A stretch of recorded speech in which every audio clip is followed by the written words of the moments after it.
You mentioned earlier that one of the biggest breakdowns in global business and communication is the when yes means no. Why is that such an issue? Share that with our audience. Wow, there is no way I could underestimate the seriousness of this issue. And a lot of times it's somewhat humorous to people when I bring it up, like when you get a yes, but it's maybe a no underneath, and people laugh and, oh yeah, that happens to me. Well, dangerous, dangerous. Oh yeah, there are no words for how dangerous this really is. In fact, I would have to say that 99% of my clients that I work with call me because of this issue. Mm. And I think I mentioned before earlier, or after? After, yeah. Okay. And maybe 5% are proactive and say, hey, we're opening some offices abroad and we would like to start thinking about how we can become a more global company and so on.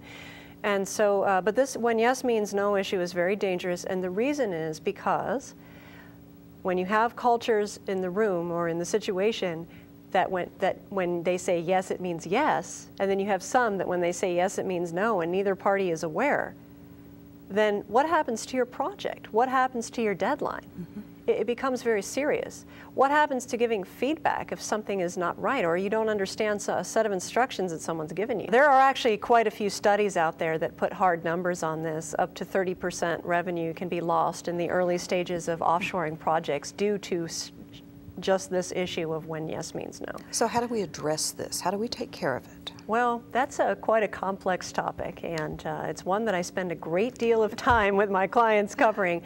But two main strategies. One is specificity needs to be taken to a level that maybe people are not quite comfortable or used to.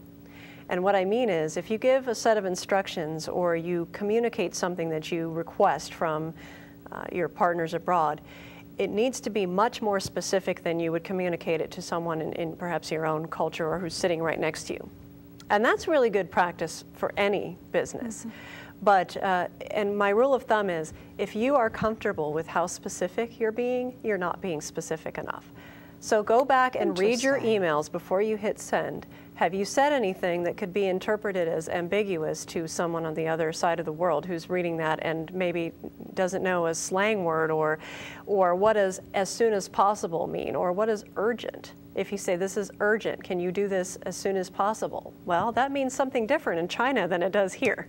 Really? So you have got to be much more specific. Can you do this by 9 p.m. Shanghai time because, and give rationales for things. So that's one or two strategies, I guess. Giving rationales, being very specific. And the third is what I call coaching. So a lot of times people focus on only the technical side if they're doing technical work together. Sure.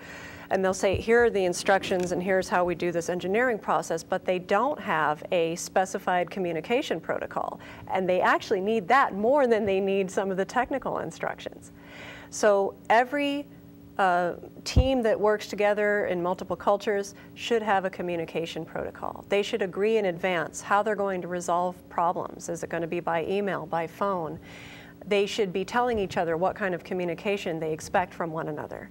So say the US team leader might say to their team leader in Shanghai, if there is any bad news, please let me know. It's okay, I expect it, and I want to have this openness with you and encourage each other to communicate openly.